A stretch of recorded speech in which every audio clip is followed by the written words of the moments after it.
Nih saya kasih tahu, belajar sedikit ya. Bumi kita ini gedenya cuma sejuta dari matahari yang kita saksikan. Matahari yang kita saksikan tuh besarnya 1.000.000 kali bumi loh. Dan yang lebih besar lagi dari matahari itu jumlahnya miliaran. Lebih besar dari matahari itu miliaran kali, jumlahnya pun miliaran lagi. Kan kita ini selama ini kurang pengetahuan. Dikiranya dunia teh ngan ieu we, bumi dan matahari. Ada bulan, kadang-kadang nongol, kadang cuman gitu kan di otak kita. Ya Allah. Makanya kalau ujian sarjana fisika, saya pengujinya, saya suka ngetes mahasiswa. Udah semester 8, udah mau dinobatkan jadi sarjana. Coba kamu ke depan. Pegang kapur. Coba gambar bintang.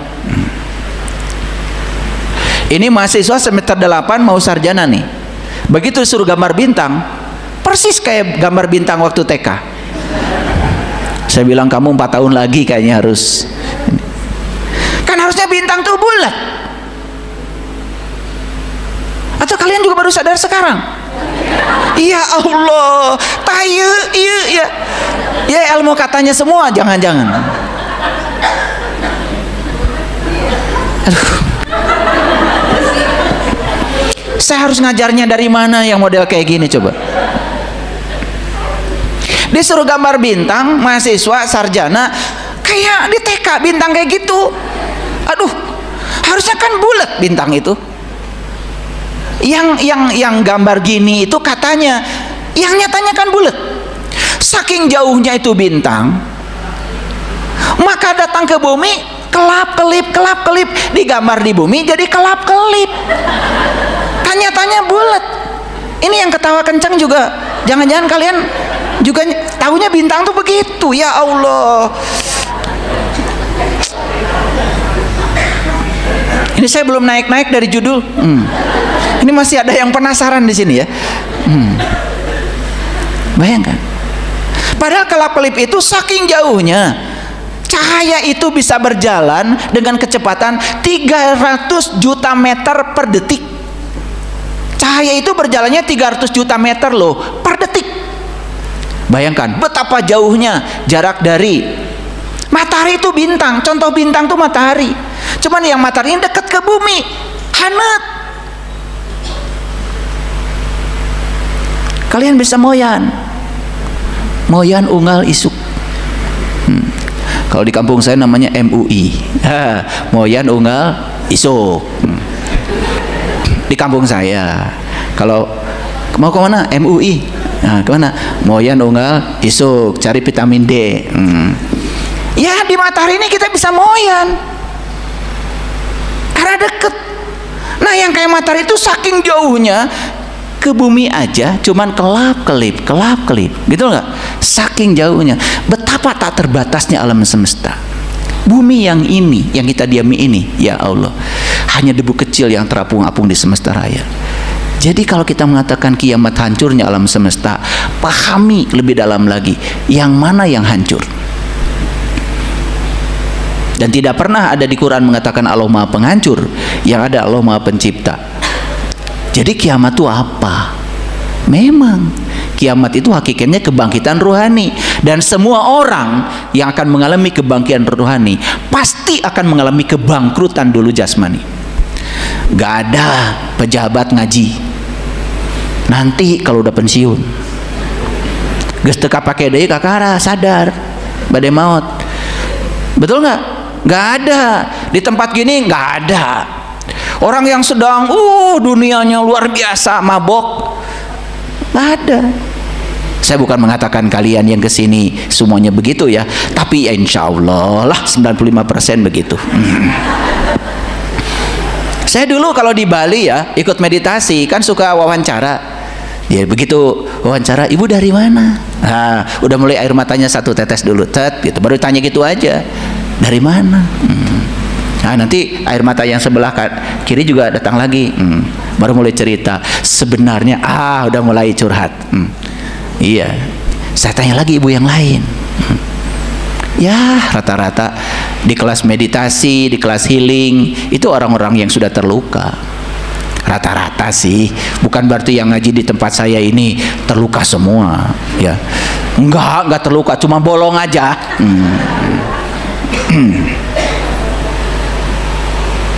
Paham ya? Nah, jadi itulah bedanya katanya dan nyatanya. Yuk kita sekarang buka dulu sedikit rahasianya. Setuju nggak dengan saya? Katanya belum tentu benar. Setuju nggak? Setuju nggak? Katanya belum tentu benar. Setuju nggak? Setuju nggak? Oke. Tapi kalian percaya? Asal kata medsos, asal kata TikTok, apalagi kata orang yang bajunya pakai ini itu, pakai dandan itu ini gitu, makin dandannya serem, makin percaya. Orang kayak saya gak pakai peci, gak dipercaya. Pada saya itu sedang mengajarkan sebetulnya gak pakai peci ini supaya apa? Supaya pikiran kita tidak tercover. Cover itu bahasa Arabnya kafir. Maka saya nggak pakai cover supaya tidak kafir. Saya sebetulnya ingin mengajarkan bahwa keterbukaan pikiran itu adalah simbol. Karena kalau kita tidak terbuka pemikiran, kita tidak akan bisa mendengarkan orang lain. Makanya saya begini itu ada alasan. Kenapa saya begini? Ya saya ingin mencerminkan bahwa saya ini adalah manusia bebas yang terbuka, makanya tidak ada tutupnya. Jadi yang tahu alasan saya dandan kayak gini, ya saya sendiri. Anda tidak boleh menilai saya.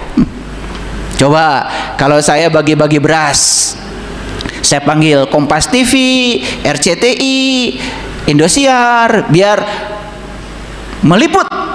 Kalau saya hari ini sedang bagi beras, ria apa tidak saya? Ria apa tidak? Kalian ngaji dari dulu kayak gini hasilnya. Gak nanya sama saya langsung bilang saya ria. Harusnya nanya dulu sama saya, apa alasan saya memanggil kameramen? Alasan saya, kalau kita punya kekayaan, yuk kita bagikan. Lihat kebahagiaan pada orang-orang yang menerima. Memberi bukan memberi orang lain, tapi memberi adalah memberi diri sendiri. Itu niat saya. Loh kalian bilang saya ria? Ini ngaji di mana? Itu ngaji katanya tuh hasilnya kayak gini. Gampang menilai orang. Lah yang tahu saya pengen diliput kan cuma saya. Betul. Ini kebiasaan memasuki dimensi orang lain yang kita sendiri tidak tahu. Ini lebih payah lagi. Kita dengar katanya si A itu begini, percaya nggak? Kalian suka percaya? Gak kenal nggak apa, tiba-tiba membenci orang itu. Ada pegawai saya bilang sama saya, padahal udah lama 22 tahun kerja sama saya, digaji sama saya. Bahkan kalau nggak masuk itu, karena saya mikir kalau dia kerja dapat uang, kalau nggak kerja dapat uang. Nggak masuk pun saya gaji. Asal nggak masuknya cuma sehari, kalau 2 tahun ya nggak digaji. Dia itu pengen keluar kerjanya dengan saya, padahal dia juga belum punya pekerjaan yang lain. Cuman dengar katanya saya ini sesat. Coba urusannya apa coba? Dia itu memang ya pegawai saya, tapi dia nggak kenal saya kan? Kenalnya saya yang punya rumah ini sedang membangun itu aja. Nggak kenal siapa saya. Cuman katanya saya ini penyebar ajaran sesat. Langsung mau berhenti. Ya saya bilang udah aja berhenti kamu. Nanti takut dapat uangnya uang sesat. Ini kan kebodohan tuh udah merasuk kemana-mana. Segitu baiknya, bukan saya yang dikatakan baik, bahkan saat dia tidak kerja pun saya bayar, dia sudah tertutup penglihatannya, udah tidak bisa melihat kebaikan orang, dia hanya melihat katanya. Dia sudah tidak melihat lagi nyatanya.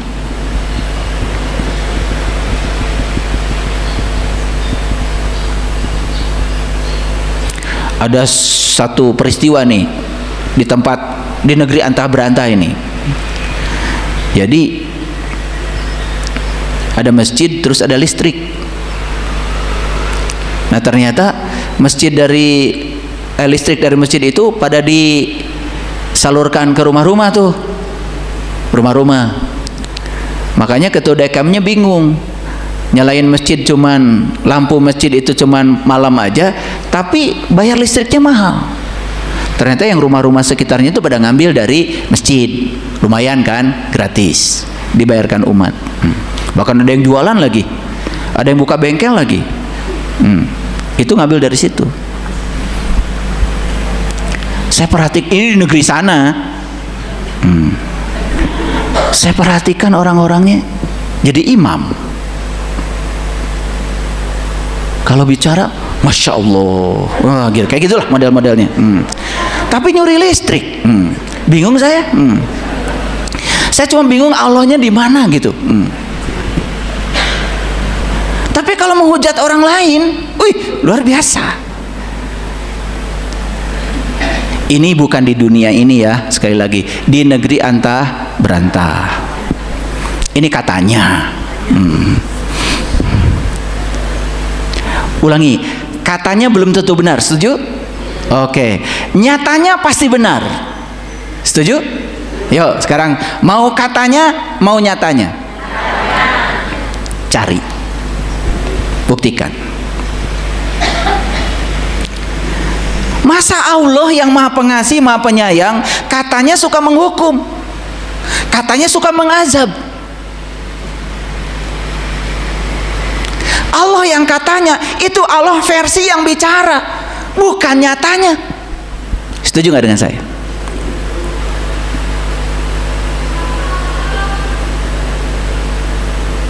Allah yang maha pengasih dan maha penyayang, nyatanya tidak pernah menghukum, tidak pernah mengazab, tidak pernah murka. Allah hanya mengingatkan kita supaya kita lebih baik aja. Kalau dia menegur kita itu karena begitu besar cintanya. Kalau mengingatkan kita itu karena begitu besar cintanya. Jangan dipahami itu sebagai hukuman, azab, apalagi kutukan. Masa iya? Yang suka menghukum, mengazab dan mengutuk kan kalian. Siapa? Siapa? Kalian. Ya?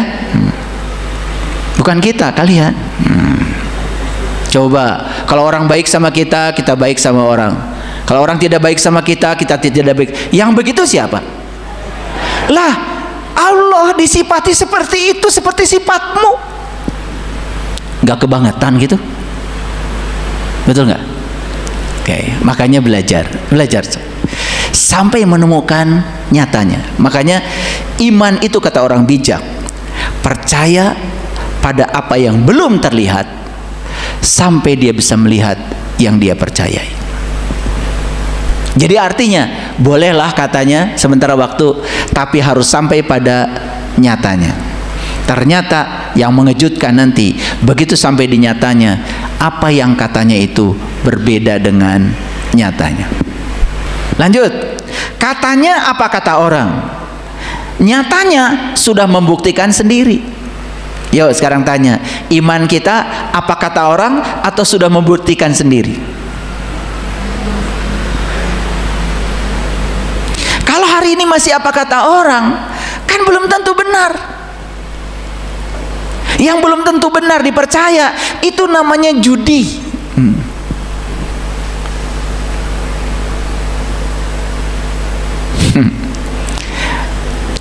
Katanya tidak bisa dipercaya, nyatanya langsung percaya. Setuju? Oke.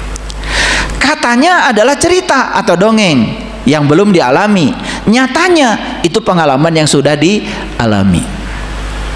Makanya saya bilang tadi, belajar itu ada learning to know, ada learning to do, maka learning to be. Nah, kalau kita belajar hanya sekedar untuk tahu apa kata yang mengatakan, tidak mau learning to do, tidak mau melakukan, tidak akan learning to be, kita tidak akan menjadi siapa-siapa.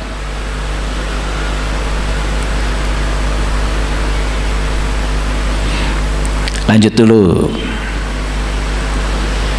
Katanya adalah learning to know, nyatanya adalah learning to do. Paham itu harus mengalami sendiri dan mengalami langsung. Yuk sekarang kita lihat, banyak gak di Al-Quran perintah kul, banyak gak? Banyak. Surah terakhir, 3 surah terakhir semuanya diawali dengan kul. Kul huwallahu ahad, kul a'udzu birabbil falaq, kul a'udzu birabbin nas. Semua kul. Kira-kira Bapak Ibu bisa nggak menjawab pertanyaan saya? Kenapa di penghujung Quran surah-surah terakhir Tuhan berfirman pakai kul? Kul itu artinya apa? Katakan. Siapa yang boleh mengatakan? Yang katanya, yang sudah mengalami nyatanya. Jadi kesimpulannya, orang yang baru katanya tidak berhak untuk berkata lagi. Ulangi ya. Orang yang baru katanya tidak berhak untuk berkata lagi, karena kalau dia berkata, dia masuk dalam rantai kebohongan. Jadi siapa yang boleh berbicara? Yang sudah sampai pada nyatanya. Makanya kalau belum sampai pada nyatanya, stop, jangan bicara.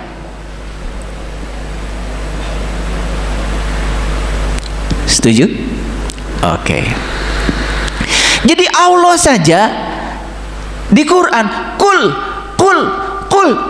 itu kata-kata kul, perintah kul itu hanya bagi mereka yang sudah mengalami, merasakan, memahami langsung sebagai sebuah pengalaman spiritual.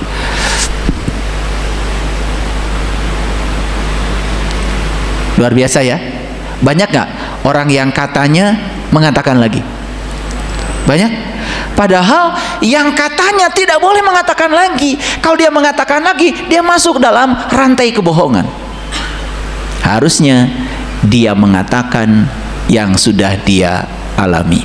Makanya di Quran dikatakan, hai orang-orang yang beriman, janganlah kau mengatakan sesuatu yang kamu sendiri tidak melakukannya, tidak mengalaminya, tidak merasakannya, tidak membuktikannya. Itu Quran. Itu eksplisit loh di Quran, bahwa kul itu hanya milik mereka yang sudah sampai pada nyatanya, bukan baru katanya. Nih, kalian ditanya sama anak cucu, ayah, bunda, nanti kalau kita dikubur gimana ya? Apa yang mau dikatakan sama anak cucu? Oh, nanti nak, kalau dikubur kita akan ditanya sama malaikat pakai bahasa Arab. Bingung nggak anak kita? Anak kita nanya lagi, loh kalau yang meninggalnya orang Amerika? Mau jawab gimana kalian? Kalau saya ditanya begitu, kan ayah belum mati, nah?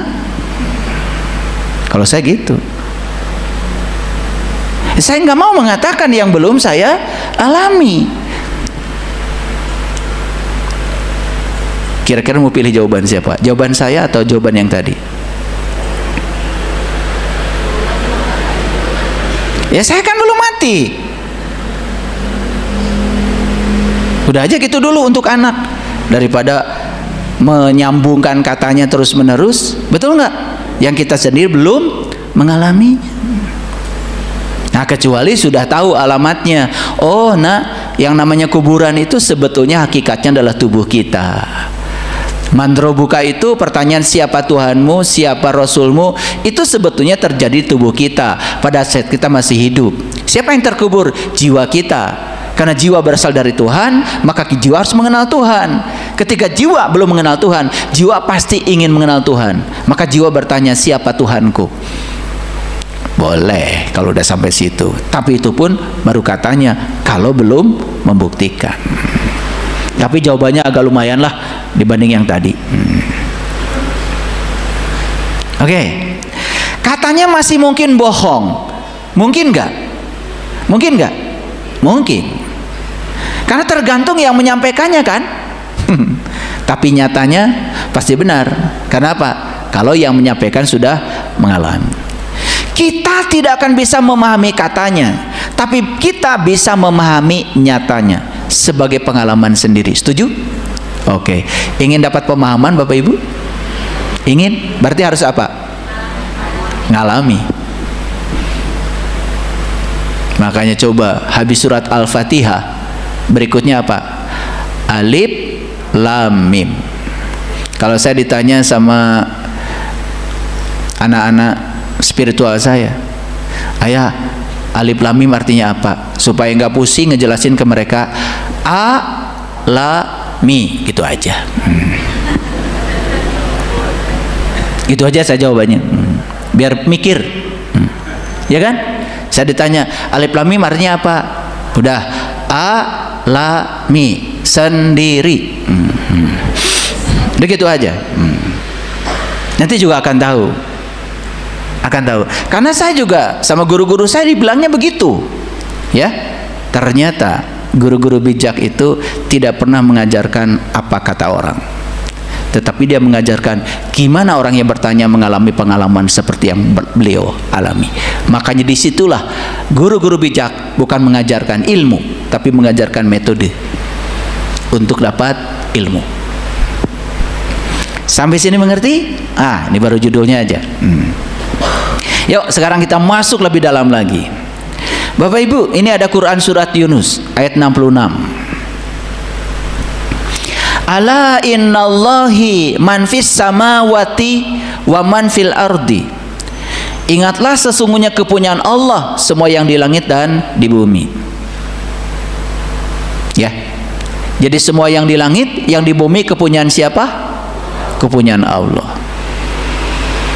Wa ma yattabi'ul ladzina yad'una min dunillahi suraqa'a. Dan orang yang menyeru selain Allah tidaklah mengikuti. Iyattabi'una illa dhanna wa inhum illa yakhrusun. Mereka tidak mengikuti kecuali prasangka belaka dan mereka hanyalah menduga-duga. Oke. Dan orang yang menyeru selain Allah tidaklah mengikuti, kata Allah. Mereka tidak mengikuti kecuali prasangka belaka dan mereka hanyalah menduga-duga. Jujur ya, jujur. Kita selama ini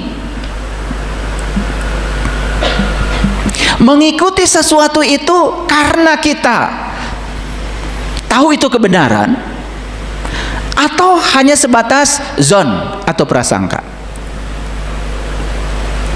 Jujur ya, kebanyakan hanya prasangka. Sedangkan yang namanya prasangka, kata Allah, mereka hanyalah menduga-duga.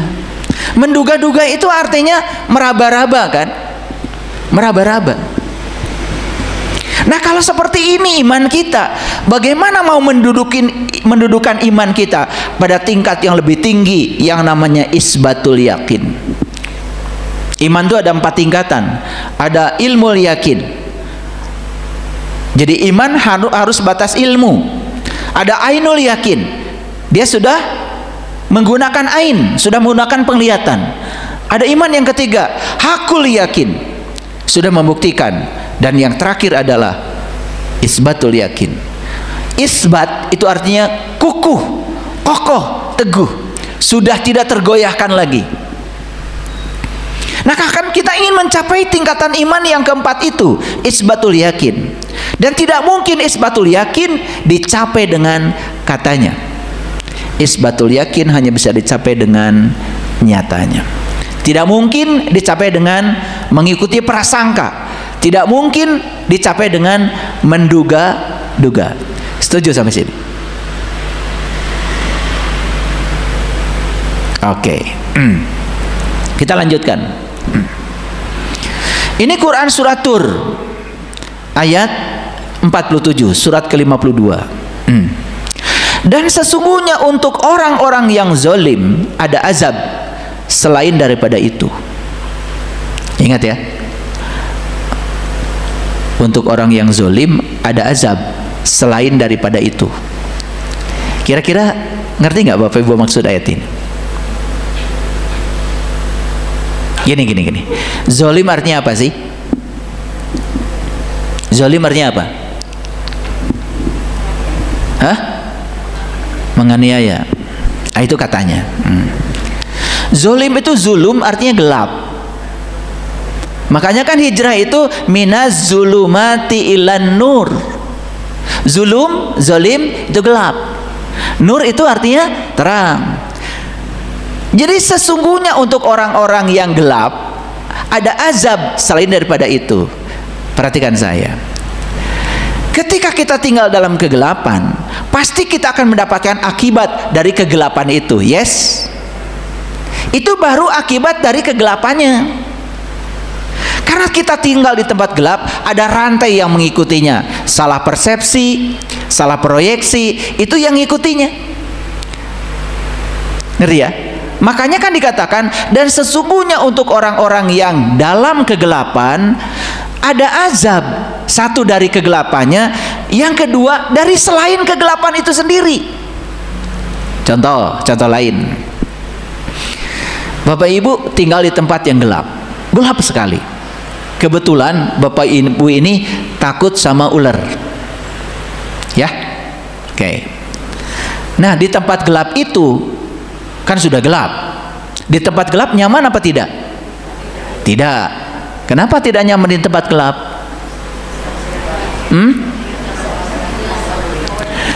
Coba dipikirkan dulu sebelum menjawab. Kenapa tidak nyaman di tempat gelap? Jawabannya apa? Hah? Sieun. Parah ini ngaji udah bertahun-tahun. Kalian itu tidak nyaman di tempat gelap kalau pernah tahu terang. Dulu belum pada PLN kalian nyaman aja. Setelah tahu terang, nggak nyaman lagi di tempat gelap. Tahu ya? Oke, udah lanjutkan dulu. Ditanya gitu aja pusing. Orang-orang yang gelap, dia dapat azab satu dari kegelapannya sendiri, bukan dari Tuhan.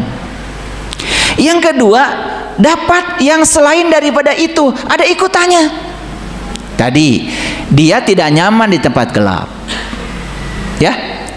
Nah, ada ketakutan yang ada di otaknya, misalnya takut ular. Kebetulan di tempat gelap itu ada tambang, ya, ada tambang. Nah, ketika ada tambang, dia kan panik. Dia kira itu ular, padahal hanya pikirannya. Nah, ikutan dari gelap tuh begitu. Selain daripada itu, kebetulan karena dia panik, dia lari kan. Ketika lari, tambangnya keinjak sama dia. Dikiranya dikejar ular. Betul nggak? Jatuh nggak dia? Nah, apakah dia jatuh sama gelap atau jatuh karena takut ular? Nah, dua-duanya. Kan sebetulnya dia menyangka ular karena gelap. Itu azab yang pertama. Nah, azab ikutannya apa? Itu adalah ikutan-ikutan dari gelap itu sendiri. Paham ya? Nah, itu bahayanya gelap Bapak Ibu. Makanya sesering katakan, kalau kita ada di tempat gelap itu pasti salah proyeksi, salah persepsi, salah interpretasi. Ternyata kalimat saya itu terlalu tinggi, terlalu akademis. Makanya hari ini dibuka lebih dalam sedikit. Kebetulan ayatnya bilang, dan sesungguhnya untuk orang-orang yang gelap ada azab. Satu azab dari gelapnya itu sendiri. Yang kedua, selain daripada itu ada tambahannya gitu. Hebat ya Quran? Hebat nggak Quran? Hebat. Kapan tahu hebatnya Quran? Ya lumayan lah ya. Nah, Nah, ini ada ayatnya nih selanjutnya. Walakinna aksarohum la ya'lamun. Tetapi kebanyakan mereka tidak tahu. Yuk sekarang lihat saya semua. Contoh kegelapan Bapak Ibu. Ketakutan itu kegelapan. Kita takut sesuatu. Padahal yang kita takuti itu, faktanya itu tidak menakutkan setakut pikiran kita. Makanya takut itu selalu ada dalam imajinasi.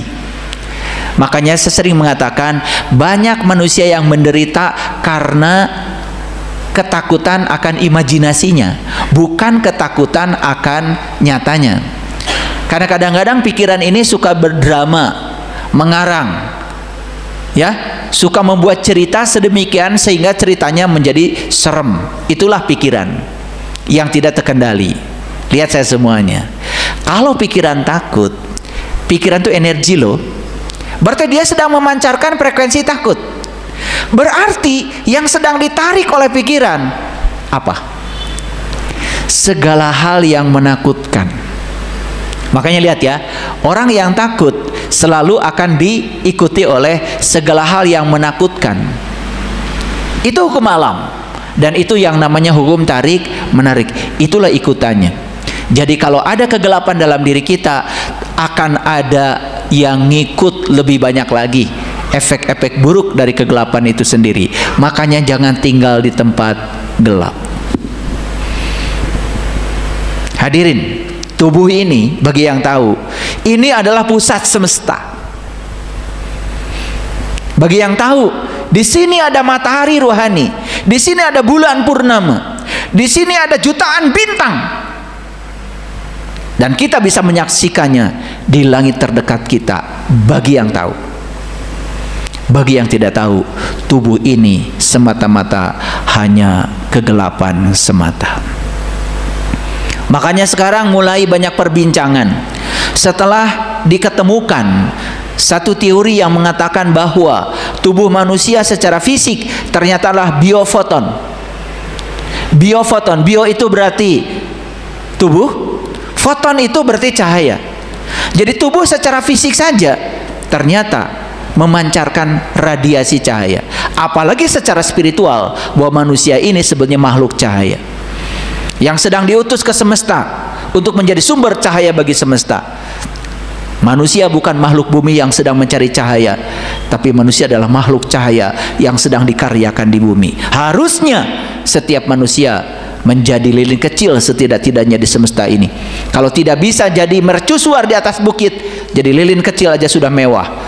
Lilin kecil bisa menerangi 1000 lilin yang masih tertidur. Sudah gitu nggak hidup kita? Belum. Ini belum terus dari tadi. Nggak tahu kapan mau mulainya. Oke, sampai di sini tahu? Sadar ya? Bahaya nggak kegelapan? Nah, salah satu faktor kegelapan itu adalah katanya. Katanya itu kegelapan. Karena katanya itu judi, tidak tahu yang sebenarnya. Tetapi lucunya kita sering percaya katanya. Ada yang kirim sama saya resep, ya, masukkan aja katanya daun salam ke air mendidih,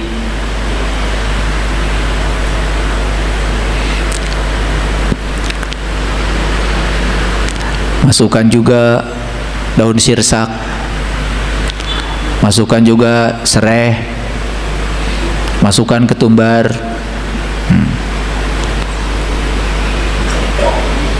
masukkan jahe, rebus sampai mendidih.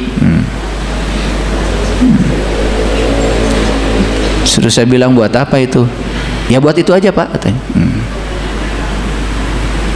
Kamu pernah ngerebus itu? Belum pernah Pak. Di TikTok Pak. Orang lain disuruh melakukan, kamu juga tidak melakukan, kebangetan.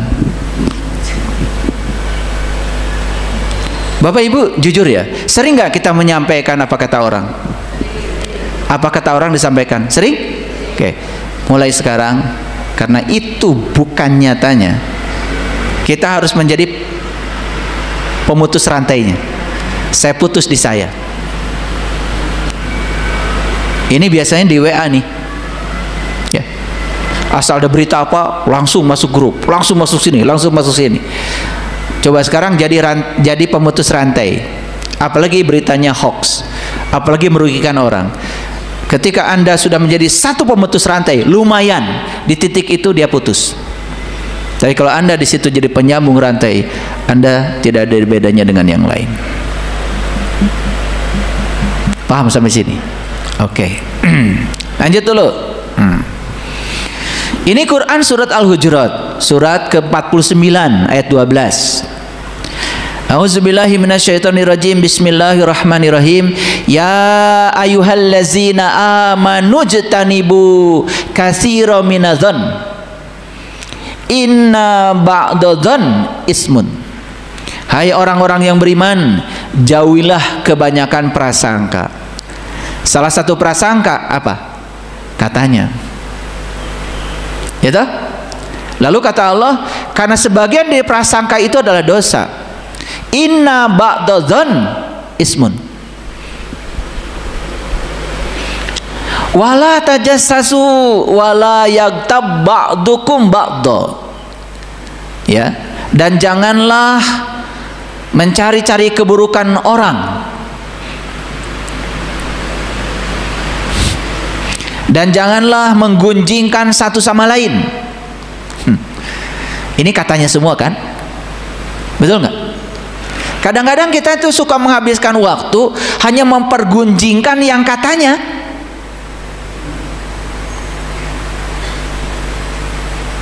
Dan membicarakan keburukan orang itu pun katanya. Dan semua orang yang sedang membicarakan keburukan orang lain gara-gara dia tidak tahu apa yang sebenarnya dari orang itu. Paham? Suka nggak Bapak Ibu mencari-cari keburukan orang? Suka? Masih suka? Terus keburukanmu di mana? Orang yang suka mencari-cari keburukan orang itu orang yang menghabiskan seluruh waktunya untuk tidak bisa melihat keburukannya sendiri. Maka orang yang seperti ini hanya sombong, merasa dirinya seolah-olah lebih baik dari orang lain. Suka nggak menggunjingkan orang lain? Kecuali bulan puasa. Makanya habis puasa nanti Idul Fitri. Tahu nggak artinya Idul Fitri Bapak Ibu? Id itu kembali, Fitri itu watak asli. Jadi Idul Fitri kembali ke watak asli. Sekarang mah sedang berpura-pura. Nanti watak aslinya keluar setelah Idul Fitri. Nanti coba kelihatan lagi. Jadi Idul Fitri itu kita itu hanya kembali ke watak asli aja. Bukan kembali kepada kesucian, kejauhan. Ya. Tapi ada nggak yang Idul Fitri kembali kepada kesucian? Ada. Siapa? Yang sudah bisa saum secara syariat, saum secara hakikat. Saum secara syariat, lihat saya semuanya. Sudah saya jelaskan bahwa mengurangi asupan makanan itu meningkatkan kesadaran. Karena makanan berpotensi menurunkan tingkat kesadaran. Coba makan banyak, langsung ngantuk. Ngantuk itu kan kehilangan kesadaran. Sudah terbukti sehari-hari bahwa makan banyak itu menurunkan kesadaran. Makanya memperbanyak saum dalam pengertian tidak makan, tidak minum, bagus secara syariat. Untuk apa? Meningkatkan kesadaran. Tapi secara hakikat bagaimana? Lihat, saum itu diterjemahkan menjadi puasa di Indonesia. Puasa itu bahasa Pali dari kata upa, fasa. Upa itu upaya. Upa itu metode, fasa artinya ketinggian. Jadi upah pasa menjaga, berupaya sebisa mungkin supaya kamu tidak jatuh ke alam rendah, berada di ketinggian. Ketinggian apa? Ketinggian kesadarannya. Itu baru ya, Idul Fitrinya akan tercapai. Makanya di dalam Al-Quran Nabi Isa berdoa kepada Allah, Allahumma rabbana anzil alaina ma'idatan minas samai takunu lana id. Ya Allah Tuhanku, turunkan hidangan dari langitmu, yang turunnya hidangan itu merupakan hari raya bagiku. Jadi Idul Fitri yang sebenarnya bukan kembali ke watak asli, tetapi turunnya hidangan dari langit. Tahu hidangan dari langit? Langit itu menceritakan ketinggian, nilai-nilai luhur. Nilai-nilai luhur yang terpendam di sini turun ke bumi, nampak menjadi sikap hidup. Dulunya tidak pengasih jadi pengasih, dulunya pembenci jadi pemaaf, dulunya sempit jadi luas, dulunya kasar jadi lembut. Itu turun hidangan dari langit, nampak kelihatan sebagai hidangan dalam diri yang bisa ditonton oleh kebanyakan orang. Itu yang saya harapkan dari lebaran ke lebaran, turunnya hidangan dari langit, di mana setiap orang bisa menampakkan ketuhanannya. Sifat-sifat Tuhan itu melekat dalam dirinya. Ar-Rahman, Ar-Rahim, Al-Malik, Al-Qudus, As-Salam, Al-Mu'min, Al-Muhaimin, Al-Aziz, Al-Jabbar, Al-Ghafur, sampai As-Sabur. Itu namanya tahalluq bi akhlaqillah. Itulah harusnya Idul Fitri. Apa yang terjadi dengan kita? Idul Fitri sibuk dengan makanan jasmani. Padahal di Quran Idul Fitri itu saat dimana turunnya hidangan rohani. Makanan jasmani dari bumi, kalau makanan rohani dari langit. Langit itu cerminan dari ketinggian, nilai-nilai luhur.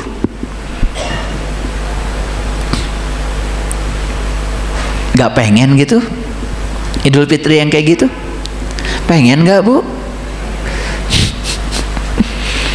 Makanya berbuka dan berjumpa dengan Tuhan, itu definisi saum dalam hadis qudsi.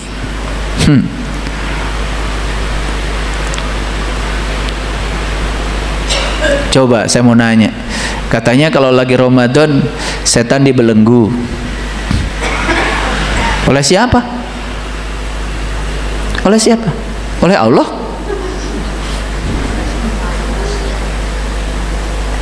Setan itu siapa? Setan itu adalah egomu, diri palsumu. Saat dirimu dikendalikan oleh kegelapanmu sendiri, itu setan. Siapa yang bisa mengkerangkeng setan? Kesadaranmu. Makanya kalau orang benar-benar saum, benar-benar upafasa, dia sadar, saya akan jaga diri saya di ketinggian, saya akan kendalikan diri palsu saya dengan kesadaran saya. Itu namanya setan dibelenggu. Siapa yang membelenggu? Anda yang mengaku sedang saum. Bukan merengek-rengek pada orang lain. Saya sedang puasa, tolong hargai saya ya. Siapa yang waras? Katanya yang puasa lebih waras daripada yang tidak puasa. Tapi yang puasa minta dihormati sama yang tidak puasa. Harusnya hargai yang tidak berpuasa. Kan yang puasa lebih waras. Ngerti maksud saya? Ngerti nggak? Ya kalau dibuka gini baru pada ketawa-ketawa. Nertawain siapa kalian? Nah loh. Nanti sore sibuk aja cari takjil. Takjil itu artinya segerakan kamu. Segerakan apa? Segerakan berbuka. Segerakan kamu pindah dari zulum kepada nur. Pindah dari kegelapan pada cahaya. Supaya tidak salah persepsi, salah konsepsi, salah interpretasi. Hidupmu akan diliputi dengan kebahagiaan. Nih saya kasih tahu. Kalau kita sudah di titik itu, tidak ada kelangkaan. Yang ada adalah keberlimpahan. Percaya sama saya. Saya bicara pengalaman, bukan teori-teori agama. Karena saya bukan ahli agama, saya bukan kiai, bukan ustadz juga, nggak ada wajah, nggak ada potongan lah saya. Saya cuma penyelam aja. Saya cuma mempraktekkan agama dalam hidup saya dan hasil prakteknya saya bagikan mutiaranya. Itu aja. Dan saya berbicara nyata senyata-nyatanya. Semua yang saya bicarakan bisa dibuktikan. Kalau ingin tahu jati diri kita siapa, bisa dibuktikan, ada ilmunya kok. Kan Allah sudah ngasih alamat. Sesungguhnya aku bersama kamu, lebih dekat daripada urat nadi lehermu. Itu alamat jelas dari Allah bahwa Allah itu bersama kita, lebih dekat daripada urat nadi leher kita. Masa nggak ada ilmunya? Pasti ada dong. Rasulullah sudah ngasih isyarat. Bahkan di Quran juga sudah ada isyaratnya. Laqad kana lakum fi Rasulillah uswatun hasanah liman kana yarjullah. Isyaratnya sudah jelas. Sesungguhnya pada diri para rasul ada satu ilmu, ada satu metode yang namanya uswatun hasanah. Cara untuk bisa mencapai Tuhan, untuk mengenali siapa Tuhan yang ada dalam diri kita. Ada caranya.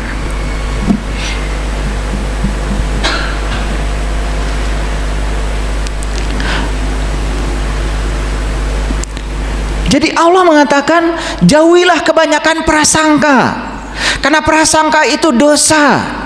Jangan mencari-cari keburukan orang, dan jangan menggunjingkan satu sama lain. Lucu ya, ngakunya ulama, tapi kerjaan cuma menggunjingkan orang lain di media sosial, jualan kebencian pada orang lain. Ada lagi pengikutnya.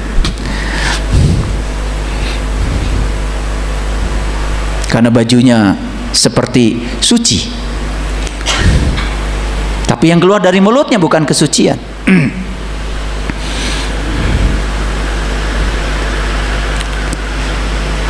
Adakah seorang di antara kamu yang suka memakan daging saudaranya sendiri yang sudah mati? Menggunjingkan orang lain, berprasangka buruk pada orang lain, sama Allah diibaratkan seperti kamu sedang memakan daging saudaranya sendiri yang sudah mati. Maka tentulah kamu merasa jijik kepadanya. Jadi semua perilaku-perilaku yang seperti itu, menghujat, menggunjing, membicarakan keburukan orang, itu perilaku-perilaku yang menjijikkan dalam bahasa Al-Quran. Dan semua yang menjijikkan tidak mungkin keluar dari orang suci.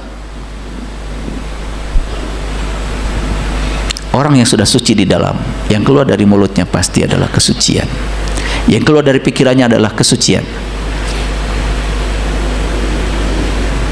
Makanya saya sering mengatakan, sucikan di dalam, maka yang di luar suci adanya. Temukan kebahagiaan di dalam, maka semua yang di luar pasti akan membahagiakan. Itu kuncinya. Hadirin, ini Quran surat Al-Hujurat ayat yang ke-12, bisa dipahami? Apa sebetulnya relevansi ayat ini dengan judul kita? Tahu relevansinya? Semua prasangka, semua keburukan, membicarakan keburukan orang, menggunjingkan satu sama lain, itu semua adalah katanya.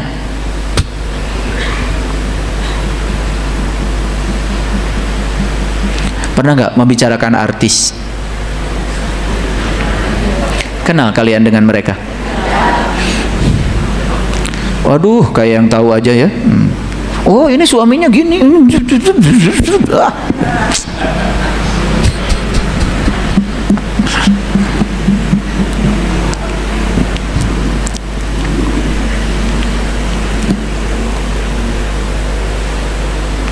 Yuk lihat saya semuanya.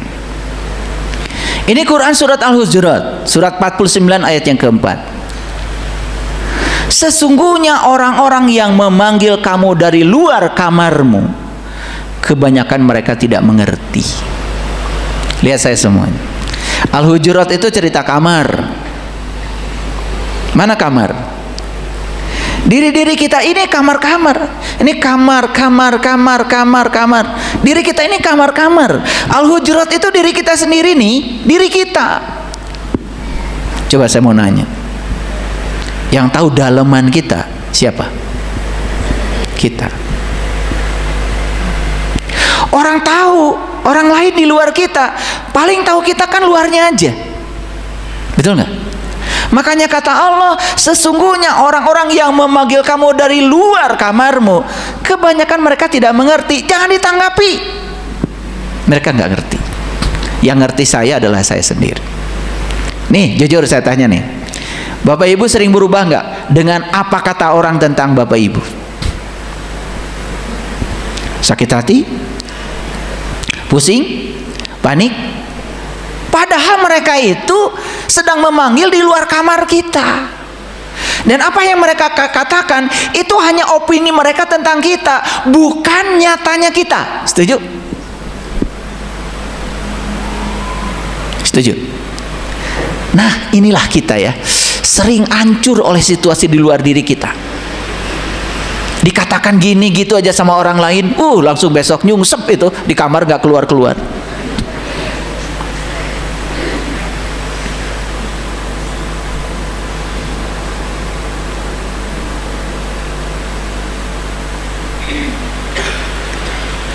Itu tantangan sebetulnya.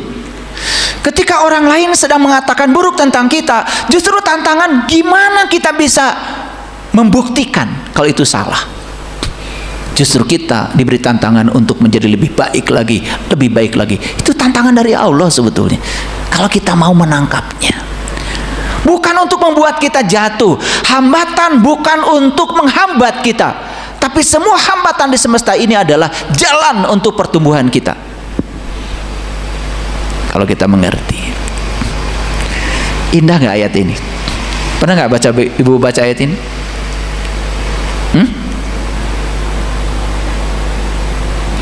Innallazina yunadunaka min wara'il hujurat aksaruhum la yaqilun. Kalau saya baca ayat ini, diam aja saya tuh di kursi. Berulang kali saya baca, luar biasa ya Allah.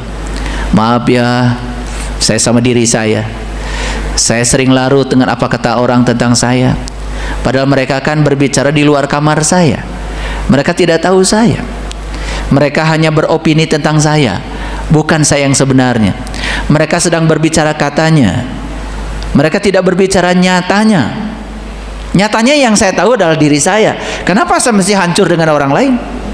Coba, kita akan menjadi sangat kuat bentengnya, tidak mudah jatuh.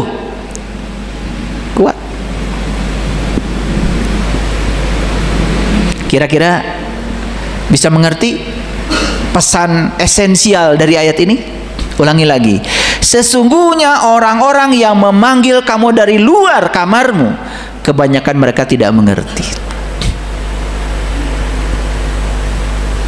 Nah, lebih jauh lagi, kamar luar itu namanya kulit. Makanya kalau kita belajar apapun cuma kulitnya saja, sebetulnya kita itu belum mengerti apa-apa.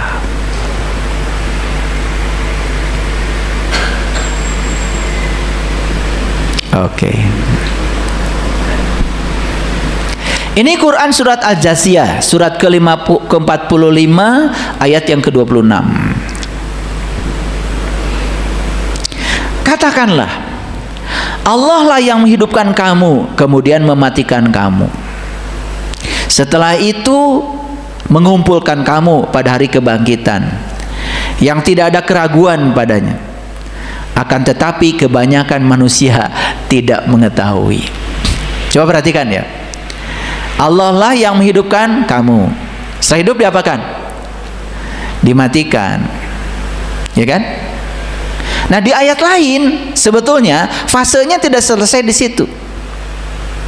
Kaifa takfuruna billahi wa kuntum amwatan fa ahyakum summa yumitukum summa yuhyikum summa yumitukum summa yuhyikum, gitu terus, summa yumitukum summa wa ilaihi turja'un. Ternyata untuk mengalami kebangkitan itu, kita tuh oleh Allah sudah dihidupkan, dimatikan, dihidupkan, dimatikan entah berapa ribu kali, sampai akhirnya kalian mengalami kebangkitan yang sebenarnya. Bayangkan ya, ketika dimatikan tetapi kemudian kita belum bangkit, ya, kemudian kita tidak mengalami kebangkitan itu selama-lamanya, lalu di mana keadilan Tuhan? Makanya siklus kehidupan itu bukan soal keyakinan, tapi siklus kehidupan itu sudah menjadi hukum alam. Tidak perlu persetujuan dari keyakinan. Setuju atau tidak setuju, hukum alam akan tetap berjalan. Anda percaya hukum gravitasi bumi atau tidak? Kalau Anda jatuh pasti ke bumi. Tidak perlu persetujuan Anda. Hukum alam tidak perlu persetujuan siapapun, apalagi persetujuan dari keyakinan. Siklus kehidupan itu sudah seperti itu. Ayo perhatikan saya. Ada yang pernah makan singkong? Acungkan tangan yang pernah makan singkong. Wih, pemakan singkong semua. Itu singkong dari mana? Pernah nanya? Ditanam di mana? Di tanah. Itu pernah nanya nggak? Itu tanah yang ditanami singkong isinya apa? Pernah nggak? Coba nanya sekali-kali. Dulu di bumi ini pernah ada kehidupan. Lalu ada bencana besar, ada tsunami besar, ada meteor jatuh ke bumi, ada macam-macam peristiwa alam yang terjadi secara alamiah. Bisa jadi kan di satu kampung itu kehidupan hancur lebur, sehingga tubuh-tubuh yang tadinya hidup kemudian mati, menyatu kembali dengan tanah. Mungkin nggak itu? Mungkin. Lalu di kehidupan yang sekarang kita tidak tahu bahwa dulu pernah ada kehidupan di masa lalu. Ada tubuh-tubuh yang sudah menyatu kembali dengan bumi. Unsur tanah kembali ke tanah, unsur air kembali ke air, unsur udara kembali ke udara, unsur api kembali ke api, unsur ruang kembali ke ruang. Lalu di kehidupan yang sekarang Pak petani nanam singkong. Singkong itu kan tumbuh dari mineral-mineral bumi. Siapa tahu tubuh-tubuh yang dulu sudah menyatu dengan bumi itu diserap itu pelan-pelan oleh akar. Betul? Jadi apa? Jadi singkong. Apakah kalian tahu yang di singkong itu ada air nggak di singkong? Air siapa? Pernah tinggal di mana air yang kamu makan di singkong yang sekarang ini? Kita tidak pernah tahu. Mungkin air yang pernah mampir di dinosaurus, atau air yang pernah mampir di tubuh kakek kita, nenek kita yang sudah menyatu lagi dengan bumi.